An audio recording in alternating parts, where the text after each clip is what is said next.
자, 오늘 본문의 가장 중요한 메시지는 홍해는 물 세례로 비유할 수 있고 요단강은 성령 세례로 비유할 수 있다는 것입니다. 그래서 오늘 이 메시지를 나누고 성령 세례를 위한 기도까지 같이 하려고 합니다. 그래서 기대하는 마음으로 하나님의 말씀을 주의 깊게 들으시고 또 이해하시고 믿으시고 경험하게 되시기를 축복합니다. 자, 오늘 본문의 내용을 간략하게 설명드리면 이제 드디어 요단강을 건넜습니다.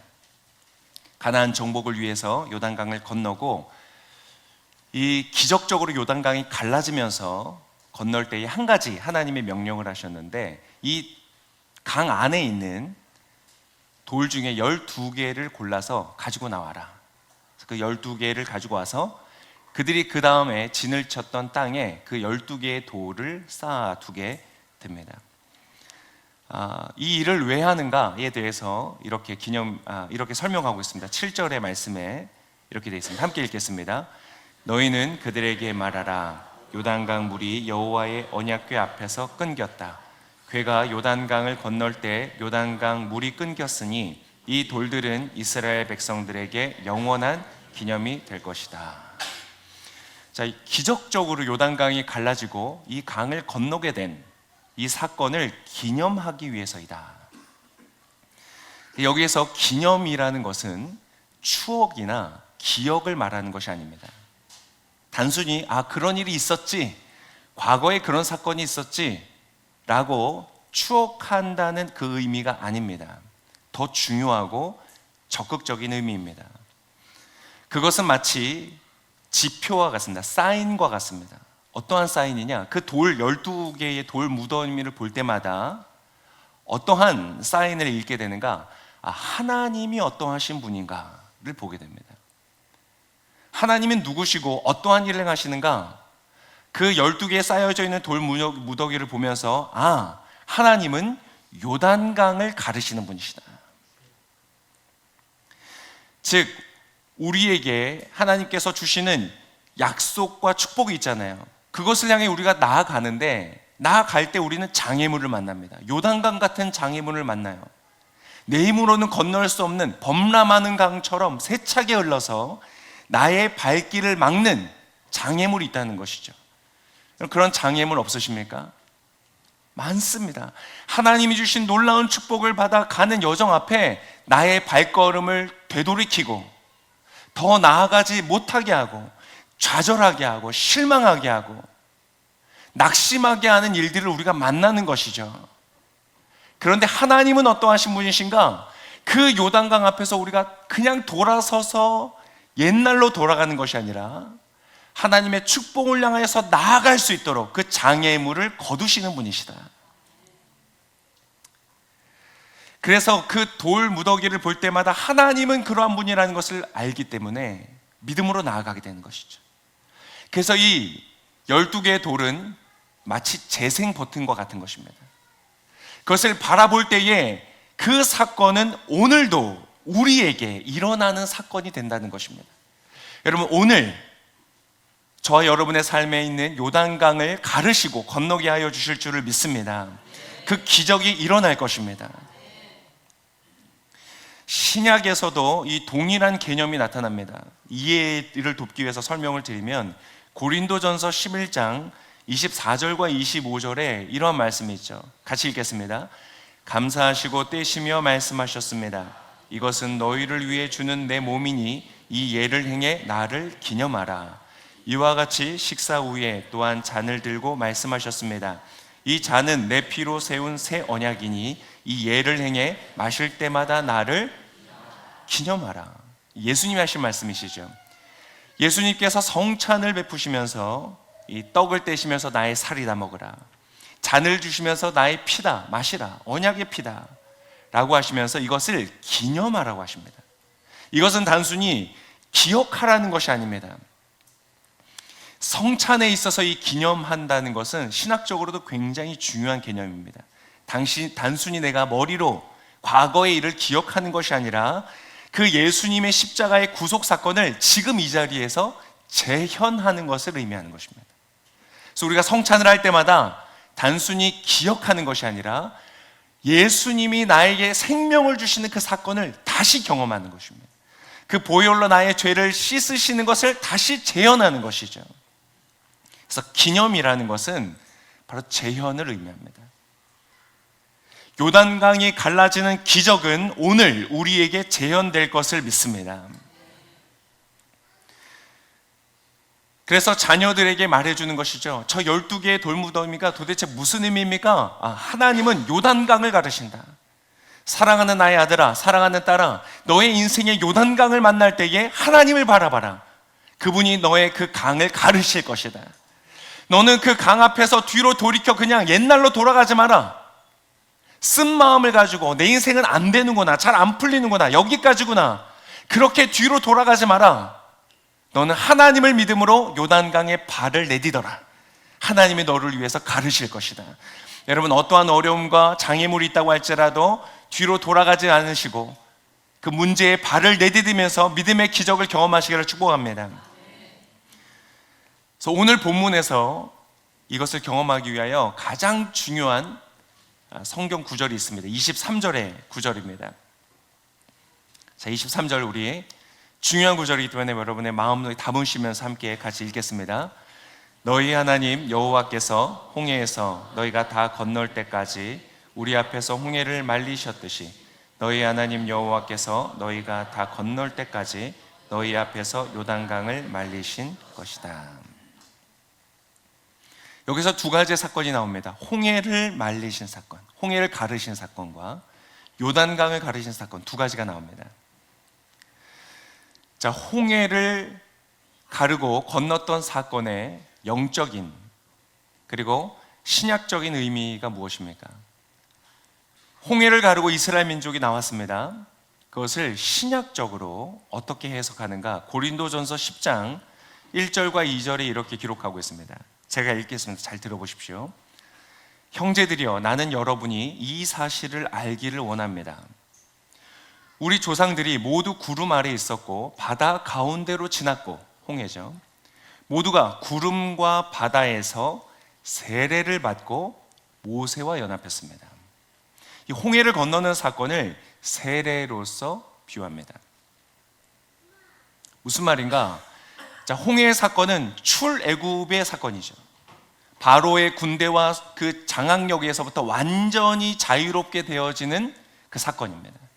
이스라엘 민족은 홍해를 건넜고 바로의 군대는 바로 그 홍해에서 모두 멸절되었습니다. 그래서 이스라엘은 비로소 완전히 자유로운 존재가 되었던 것이죠.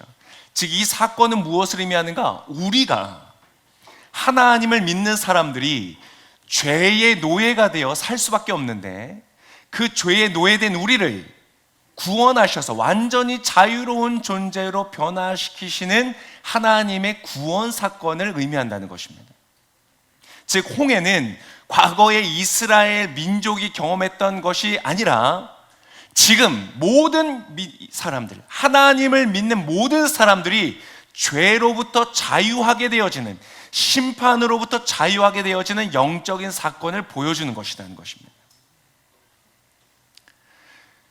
그 구원 안에서도 특별히 어떤 것을 비유할 수 있냐면 칭의와 비유하셨습니다. 의롭게 되었다. 너는 이제 의로운 존재가 되었어. 우리가 의롭습니까? 여러분, 의로우십니까? 아닙니다. 아직도 우리는 의롭지 않습니다. 우리는 아직도 거짓에 익숙하고 그런 척하는 것에 익숙하고 아직도 나의 욕심과 죄를 따라 살 때가 얼마나 많습니까?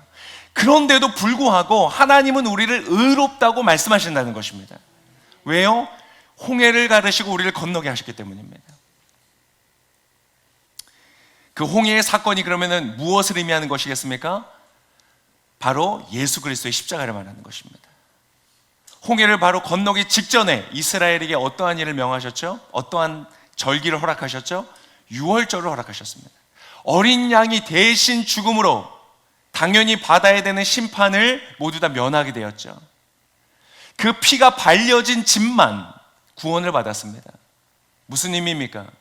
어떤 인종이냐, 어떤 민족이냐, 어떤 문화냐, 이게 중요하지 않다. 어떠한 과거를 가지고 있느냐, 이게 중요한 것이 아니다. 하나님의 말씀을 믿고 그 어린 양의 피 아래 있는 자는 심판을 면하게 된다. 그래서 우리가 예수 그리스도의 십자가를 바라본 모든 사람들마다 그 홍해의 사건을 경험하게 되는 것입니다. 여러분, 모세가 지팡이를 들어 홍해를 가르고 모든 민족이 나아왔던 것처럼 우리는 높이 들리신 예수님을 바라보며 모든 죄와 심판으로부터 자유롭게 된 것을 믿으시기를 축복합니다. 여기서 헷갈리시면 안 됩니다. 나를 보면 안 믿겨집니다. 안 이루어진 거예요. 나는 의롭지가 않거든요. 근데 여러분, 그것은 내가 무엇을 했거나 무엇을 하지 않았거나 어떠한 죄를 내가 더 이상 짓지 않거나 담배를 끊고 술을 끊고 뭔가 내가 하지 않고 예배를 드리고 뭔가 기도를 하고 그런 행동을 함으로써 이루어지는 것이 아니라는 것입니다. 오직 한 가지입니다. 오직 예수 그리스도의 십자가를 믿는 그 믿음 하나로 구원받는 줄을 믿습니다. 그러면 나는 여전히 부족해요. 난 여전히 이기적이에요. 난 여전히 악해요. 그러나 나는 하나님의 자녀로 의롭다고 칭함을 얻는 것입니다. 여러분, 그 구원의 믿음을 확신하여 가지실 수 있기를 축복합니다. 그래서 이제 우리는 완전히 자유한 자가 됩니다. 할렐루야. 완전히 자유합니다. 하나님의 심판으로부터 완전히 자유합니다. 바로의 그 추적해왔던 군대는 홍해를 건너지 못했습니다. 우리는 예수님으로 말미암아 모든 죄와 심판으로부터 완전히 자유한 것을 믿으시기를 축복합니다. 이것은 우리의 힘과 능력이 아닙니다. 오직 예수님으로 되는 것이다. 그것을 사도행전 16장 31절에서 34절까지 이렇게 말합니다. 우리 같이 한 목소리 읽겠습니다. 그들이 대답했습니다. 주 예수를 믿으시오. 그러면 당신과 당신의 집안이 구원을 받을 것입니다. 그러고 나서 바울과 실라는 그와 그 집안 모든 사람들에게 주의 말씀을 전해 주었습니다. 그날 밤 그 시간에 간수는 그들을 데려다가 상처 부위를 씻어 주었습니다. 그러고는 당장 그와 그 온 가족이 세례를 받았습니다. 간수는 그들을 자기 집으로 데려가 음식을 대접했습니다. 그는 자신과 온 가족이 하나님을 믿게 된 것으로 인해 기쁨이 가득했습니다. 예수님을 믿으십시오. 예수님은 하나님의 아들이시며 그분은 하나님이십니다. 그분이 우리를 위해서 육신을 입고 이 땅에 오셨습니다. 그래서 우리를 대신해서 십자가에서 달리셨고 피 흘려 죽으심으로 우리가 우리가 받아야 되는 모든 심판을 대신 받으셨습니다. 그리고 이제 그 예수님을 믿는 사람마다 구원을 주십니다. 그분은 희생 제물로서 십자가에서 죽으셨고 부활하심으로 사망을 이기셨고 우리에게 그 부활의 생명을 주십니다. 우리는 하나님의 자녀가 되었습니다. 오늘 이 간수는 그것을 믿었습니다. 그리고 나서 무엇을 했습니까? 대단한 선행을 했습니까? 엄청난 변화가 일어났습니까? 아닙니다. 그냥 그 사실을 믿었고 그 믿음으로 말미암아 구원받은 기쁨이 그 집안 안에 충만하였다. 여러분, 오직 구원은 믿음으로 이루어지는 것입니다. 여러분, 의심 없이 두려움 없이 오직 예수님을 믿음으로 구원의 확신이 오늘 있으실 수 있기를 축복합니다. 자, 그러면 두 번째, 요단강이 갈라진 사건은 무엇으로 해석할 수 있습니까? 영적으로 어떠한 것입니까? 자, 홍해는 내가 죄에 노예됐던 그 상태로부터 자유하게 되는 출애굽의 사건을 의미한다면, 거기에 초점이 되어 있다면, 요단강은 약속의 땅, 하나님이 나에게 주신 축복을 얻는 가나안 땅에 들어가는 것에 초점이 맞춰져 있는 사건입니다. 여기서 다시 한번 좀 복습 겸 여러분 다시 한번 확실히 말씀을 드립니다. 가나안의 축복이 무엇입니까? 가나안의 축복은 돈을 많이 버는 것이 아닙니다. 내가 성공하는 것이 아닙니다. 많은 사람들로부터 인정받고 칭찬받고 박수받고 인기와 명예를 갖게 되는 것이 아닙니다. 가나안의 축복이 무엇입니까? 우리 안에 흔들리지 않는 기쁨이 솟는 것입니다. 기쁨이 솟는 것입니다. 여러분, 왜 돈을 벌려고 하세요? 많은 사람들이 기쁨을 얻기 위해서 돈을 벌려고 하는 것입니다. 가나안 땅은 무엇입니까? 우리의 마음 안에 깊은 평강이 흘러넘치는 것입니다. 여러분, 왜 돈을 벌려고 하십니까? 평안을 돌리려고. 내 삶이 좀 불안하지 않고 안정을 누리고 싶어서 사람들 추구합니다. 그러나 여러분, 그러한 것들은 돈과 물질과 소유로서부터 오는 것이 아닙니다. 아직도 너무나 많은 사람들이 속고 살아가고 있습니다. 교회를 다니면서도 여전히 속고 살아갈 때가 많습니다. 돈이 없으면 불안합니다. 사람들이 나를 인정해 주지 않으면 기쁘지가 않습니다. 여러분, 그렇지 않습니다. 그것은 하나님으로부터 우리에게 오는 것입니다. 기쁨과 평강과 끈기와 흔들리지 않는, 그래서 나의 부르심을 향하여 묵묵히 걸어갈 수 있는 영적인 에너지들, 이 모든 것들은 바로 하나님으로부터 오는 것입니다. 그래서 가나안의 축복을 다른 말로 설명드리면 그리스도를 닮아가는 것입니다. 자녀가 되었기 때문에 이젠 자녀로서 합당한 삶을 살아갈 수 있는 능력을 갖게 되는 것입니다. 신약적으로 그것을 다르게 표현을 한다면 성령의 열매를 맺어가는 것입니다. 사랑과 희락과 화평과 오래 참음과 충성과 온유와 절제와 이러한 것들이 내 안에 생겨나는 것입니다. 그래서 사람들이 보면요, 그 사람의 내면을 볼수록 아름답습니다.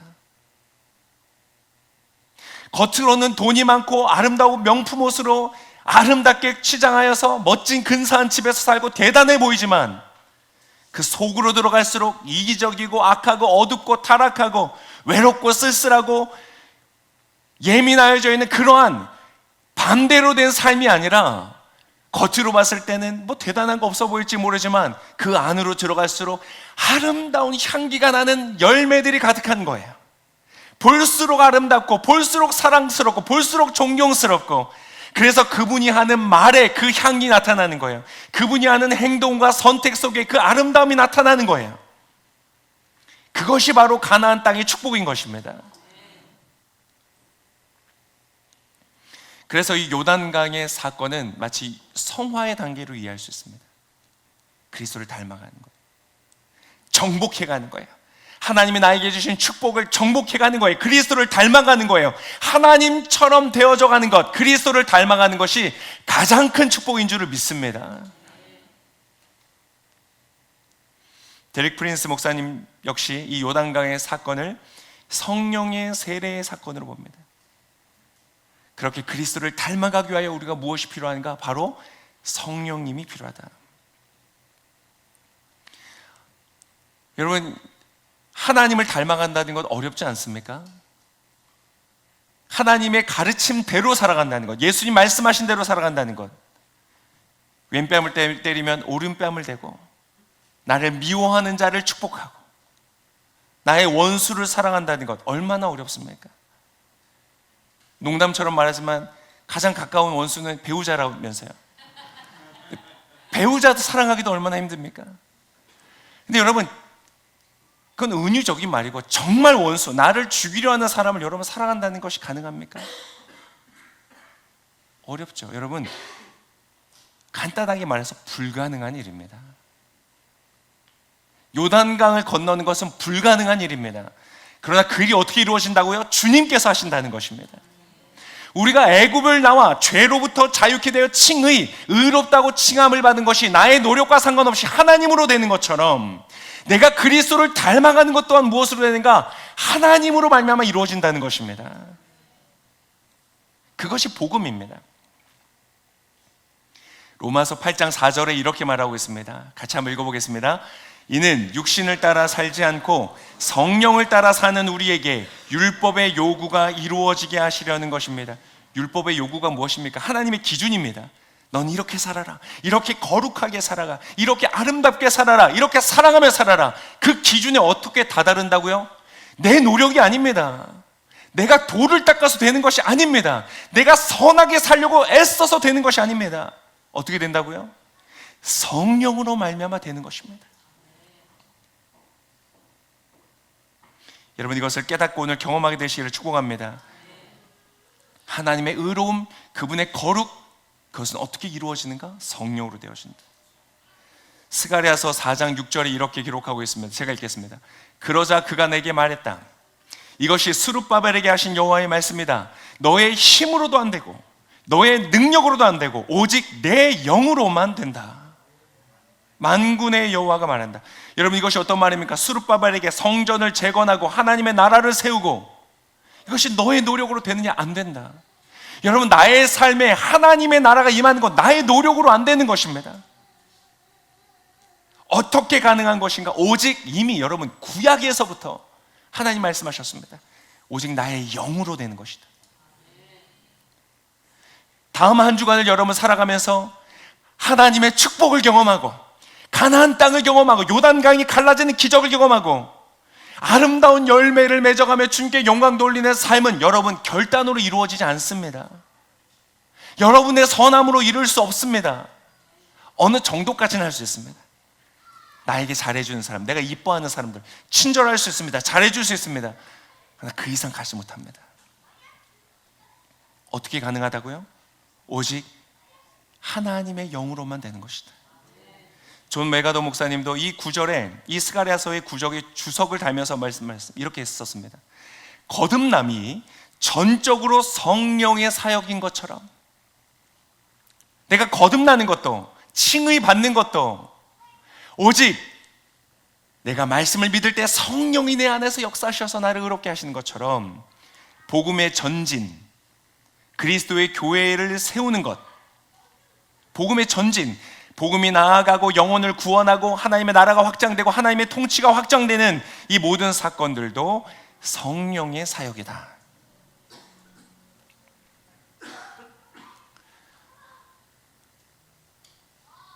그래서 사실 구원을 시간적으로 보면 홍해의 사건과 요단강의 사건은 하나의 사건을 말하고 있습니다. 구원이죠. 구원입니다. 근데 그 구원을 우리는 시간 안에서 살아가면서 이 시간적인 차이를 두고 경험하죠. 마치 홍해와 요단강이 있는 것처럼 우리는 칭의 의롭다함을 받습니다. 그리고 그리스도를 닮아가는 삶을 배워갑니다. 그래서 어제보다 오늘 나는 더 거룩해져 갑니다. 왜요? 성령님이 나와 함께 하시기 때문에, 요단강을 가르시고 나를 인도하셔서 주님을 닮아가는 삶으로 이끌어 가시기 때문에 나는 오늘보다 내일 더 주님을 닮아가게 될 것입니다. 정리를 해드리겠습니다. 12개의 돌을 오늘 세운 이유가 무엇입니까? 보는 사람마다 요단강이 갈라지는 사건을 너는 오늘도 기대할 수 있고 하나님은 오늘도 하실 것이다. 그래서 그 요단강을 재현하여 경험하도록 12개의 돌을 쌓아놓은 것입니다. 우리가 그 돌무더기를 보면서 우리도 아는 것이죠. 여러분, 저와 여러분의 요단강도 갈라질 것입니다. 하나님의 축복과 승리를 향해 가는 길을 가로막는 모든 장애물들이 제거가 될 것입니다. 어떻게 된다고요? 성령으로 말미암아 되어지는 것입니다. 저와 여러분에게 성령이 임하셔서 나의 힘이 아니라 성령의 힘과 능력으로 내 안에 동행하시고 역사하셔서 주님을 닮아가도록 역사하실 것입니다. 자, 그렇다면 여기서 한 가지만 말씀드립니다. 그러면 우리가 바라봐야 될 기념물은 무엇입니까? 이스라엘 사람들, 그의 자손들은 12개의 돌무더기를 보면서 요단강을 생각했습니다. 그럼 저와 여러분은 지금 무엇을 봐야 됩니까? 그렇죠. 돌무더기가 아닙니다. 우리에게는 하나입니다. 홍해의 사건, 요단강의 사건, 이 두 가지가 하나로 무엇을 봐야 되는가? 십자가를 보는 것입니다. 나를 보면 내가 가나안 축복의 자격이 있을까? 없습니다. 나를 보면 안 됩니다. 내가 한번 노력해봐야지. 노력으로 안 됩니다. 해봤더니 안 되잖아요. 저도 안 해봤겠습니까? 얼마나 많이 해봤겠습니까? 참아야지. 그래, 화를 내는 것은 주님의 뜻을 이루지 않아. 참아야지. 참습니다. 또 일이 일어납니다. 그래, 참아야지. 참습니다. 어제보다는 더 나이가 들고 어제보다는 경륜이 생기고 어제보다는 더 성숙해서 그래, 오늘은 한 번 더 참을 수 있어요. 몇 번까지 참을 수 있습니까? 7번 이상 참아본 적 없습니다. 저는 똑같은 사건에 대해서 7번까지 참아본 적이 없습니다. 참고 참다가 어떻게 됩니까? 폭발을 합니다. 이제까지 쌓아놨던 게 모두가 한꺼번에 폭발합니다. 그게 나의 연약함입니다. 그게 우리의 연약함입니다. 여러분, 우리는 정말 성인 군자처럼 살면 7번까지는 용서할 수 있겠죠. 그러나 70번씩 7번 여러분 용서 못합니다. 나의 힘으로 되는 것이 아닙니다. 그러나 여러분 기뻐하십시오. 예수님께서 모든 것을 이루셨습니다. 나에게 성령께서 오실 아무런 근거가 없습니다. 나는 너무나 악할 뿐입니다. 나는 너무나 부족할 뿐입니다. 하나님께 내가 구하여서 성령을 받을 근거가 나에게 아무것도 없습니다. 여러분 혹시 그렇게 생각하고 있으면 여러분 복음을 모르시는 분입니다. 나는 하나님 사랑하시니까, 나는 사랑받기 위해 태어났으니까, 난 너무 존귀한 사람이니까 하나님 나에게 주실 거야. 착각입니다. 아닙니다. 우리는 심판받을 수밖에 없는 죄인입니다. 그러나 왜 우리가 성령을 받고 요단강이 갈라지고 가나안 땅의 축복을 누릴 수 있습니까? 오직 한 가지, 예수님이 나를 대신하여 나의 모든 죄를 지고 십자가에서 죽으셨기 때문입니다. 그것을 믿음으로 예수님 나의 의로움이 되어주셔서 감사합니다. 하나님이신데, 하나님의 아들이신데 나를 대신하여 죽으시고 부활하셔서 나에게 생명 주시니 감사합니다. 예수님 나의 주인이십니다. 그 예수님 내가 믿습니다. 예수의 말씀을 믿기 때문에 예수의 모든 명령에 내가 순종하기를 원합니다. 예수님, 내가 주님을 다른 어떤 것보다 사랑하기를 원합니다. 여러분, 그 믿음으로 나아갈 때 주님께서 우리 가운데 성령을 부어주신다는 것입니다. 나의 선함이 아닙니다. 오직 예수님이십니다. 세례 요한이 예수님에 대해서 이렇게 증거했습니다. 마가복음 1장에 말합니다. 나는 너에게 물로 세례를 주지만 그분은 너희에게 성령으로 세례를 주실 것이다. 예수님은 오셔서 하셔야 되는 예수님의 가장 중요한 사역. 여러분, 세례 요한이 누굽니까? 예수님에 대해서 가장 정확하게 증거했던 사람이잖아요. 그분이 예수님에 대해서 뭐라고 말합니까? 예수님은 성령으로 세례를 주시는 분이시다. 여러분, 성령으로 세례받게 되시기를 축복합니다.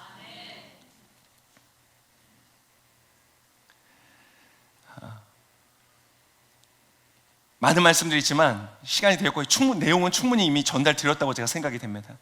그래서 이 시간에 우리가 같이 기도하기를 원합니다. 여러분, 성령 받으셨습니까?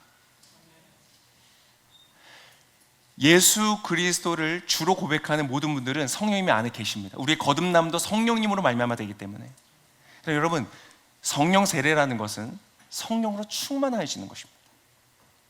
내 생각과 성령님의 생각이 서로 부딪힐 때 성령님의 생각을 쫓아가는 것을 말합니다. 내가 생각할 때 요단강 건너면 안 됩니다. 지금 범람하고 있습니다. 여기 지금 건너면 안 됩니다. 그러나 주님이 말씀하시면 발을 내디뎌라. 그러면 발을 내딛는 것입니다. 나의 의지, 나의 생각, 나의 감정, 이 모든 것들이 성령님의 다스림 안에 있는 것을 말합니다. 여러분, 성령님 세례 받으셨습니까? 성령으로 충만하십니까? 여러분의 마음 안에 요단강처럼 여러분의 감정과 불안함과 우울함과 억울함과 무기력함이 막 요단강처럼 범람할 때 여러분 성령의 다스리심이 임하시기를 축복합니다. 그럼 갈라집니다. 내가 통제할 수 없는 나의 삶의 영역들이 주님의 다스림 가운데 들어가는 것입니다. 어떻게 됩니까? 내가 노력해서 되는 건 아닙니다. 주님으로부터 오는 성령으로 충만하여지는 것입니다. 여러분, 성령으로 충만하여지기를 원하십니까? 이 시간 같이 기도하기를 원합니다. 그때 주님 여러분의 성령을 주실 것입니다. 왜요? 내가 잘나서, 내가 소중해서가 아닙니다. 예수님 때문에. 그래서 여러분, 지금 우리는 돌무더기를 바라보듯 십자가를 바라보는 겁니다. 예수께서 행하신 일들을 바라보는 것입니다. 그분의 약속을 바라보는 것입니다. 예수님 말씀하셨죠. 그러므로 내가 너에게 말한다. 구하라. 그리하면 너에게 주실 것이요. 찾으라. 그리하면 너희가 찾을 것이다. 문을 두드리라. 그리하면 너에게 열릴 것이다. 너희가 악할지라도 너희 자녀에게 좋은 것을 줄 줄 알거든. 하물며 하늘에 계신 너희 아버지께서 구하는 사람에게 무엇을 주세요? 성령을 주시지 않겠느냐. 오늘 이 시간에 십자가를 바라보고 성령을 구하는 분마다 주님께서 성령을 부어주실 것입니다.